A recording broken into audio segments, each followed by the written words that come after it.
malabot na tanong ng isang 15 anyos na dalaga sa Amerika na si Carly Gregg sa kanyang kaibigan bago niya ito anyayahan sa kanilang tahanan. Ayon sa ulat, tinawag ni Carly ang kanyang kaibigan at sinabing may emergency sa kanilang bahay bago niya ipinakita ang wala ng buhay na katawan ng kanyang ina na si Ashley Smiley na isang math teacher sa Northwest Rankin High School. Noong September 21, 2024, hinatulan nga si Carly Madison Gregg ng life in prison without parole dahil sa pagpatay sa kanyang ina, pagtangka sa buhay ng kanyang amain at pagtago ng mga ebidensya. Si Carly ay kasalukuyang nakakulong sa Youthful Offender Unit sa Central Mississippi Correctional Facility. Ang Youthful Offender Unit na ito ay binuksan noong 2012 bilang isang hiwalay at independenteng pasilidad upang magsilbi sa mga individual na wala pang 18 taong gulang.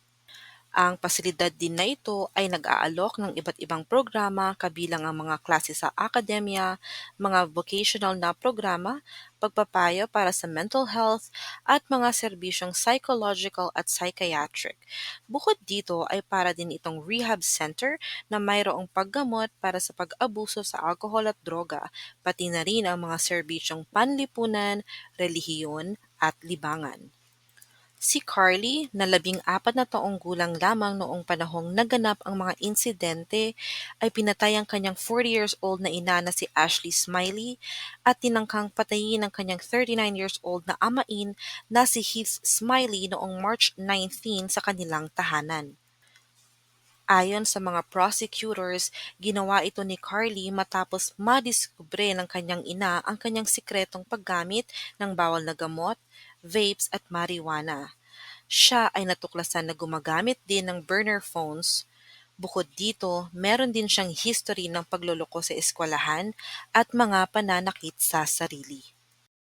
Sa testimonya nga ng isang kaibigan ni Carly ay hindi na niya nakayanan ang pag-aalala dito kaya't nagsumbong na ito sa ina ni Carly na si Ashley Smiley ng araw ding iyon dahil sa kanyang concern sa matinding paggamit ni Carly sa marijuana na halos lagi na siyang high at wala sa sarili.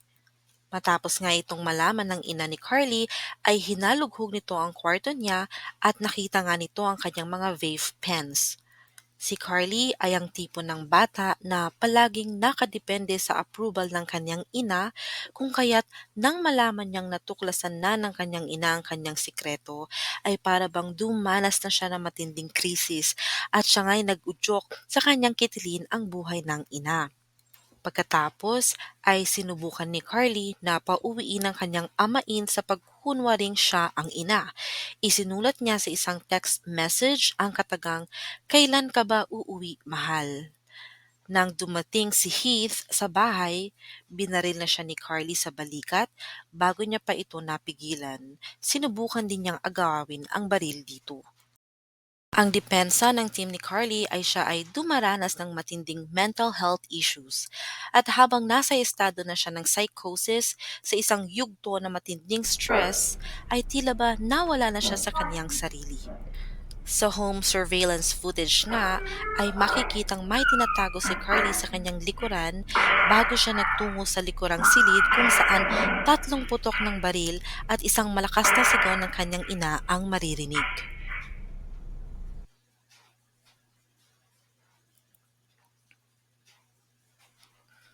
Ang psychiatrist na si Dr. Andrew Clark ay sinabing si Carly ay may matinding mental health crisis nung araw ng krimen.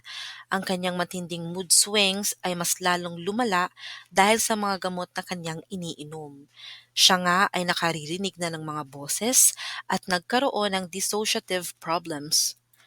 Dissociative o ang pagkakaroon ng dissociative state ay tumutukoy sa kondisyon kung saan nawawalan ng koneksyon ng isang tao sa kanyang mga alaala, kamalayan, pagkakakilanlan, o pakiramdam ng realidad. Maaaring magresulta ito sa pakiramdam ng pagiging hiwalay o malayo sa sarili, na para bang nasa labas siya ng kanyang katawan o nanonood lamang ng kanyang buhay mula sa ibang perspective. At dahil nga sa takot na malaman ng kanyang ina ang kanyang sikreto, ay mas lumala ang kanyang kalagayan. Noong January 2024 pa lamang ay dumadanas na si Carly ng matinding mood issues, problema sa pagkain, pananakit sa sarili, hirap sa pagtulog at pagdinig ng mga boses.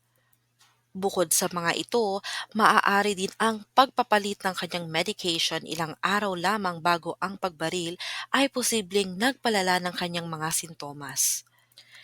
May mga journals din na prinisinta sa jury ang prosecutors kung saan may mga nakakaalarmang sulat si Carly tungkol sa kanyang paniniwala tulad ng walang Diyos, okay lang maging masama at hindi kinakailangan ng pamilya.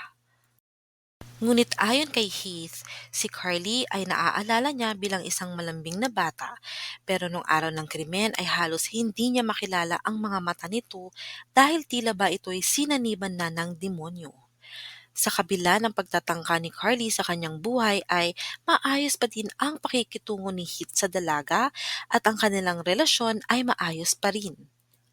Ang depensa ng team ni Carly ay siya ay hindi alam ang tama at mali at wala na sa sarili ng araw na yon. Hinimok ng depensa ang hurado na ideklarang siya ay walang sala dahil sa kadahilan ng pagkabaliw. Ngunit ang mga eksperto ay nagsabing competent to stand trial si Carly at hindi niya na-meet ang standard for insanity. Matapos ang 4 na araw ng testimonya at 2 oras ng deliberasyon, si Carly sa edad na 15 anyos ay igugugol ang kanyang natitirang buhay sa loob ng kulungan ng walang parole. Sa larawang ito sa korte ay makikita ang matinding paghagulgol ni Carly matapos marinig na siya natagpo ang guilty on 3 counts. Kung ikaw ang tatanungin, ano nga ba ang mas maganda at mas karapat-dapat na hatol sa isang katulad ni Carly Gregg na pagkatapos arugain, mahalin at alagaan ng kanyang magulang ay pagpatay pa dito ang isinukli niya? Maraming salamat sa pakikinig at kung mahilig ka sa mga ganitong contents, please like and subscribe. Salamat at laging mag-ingat. Like and subscribe.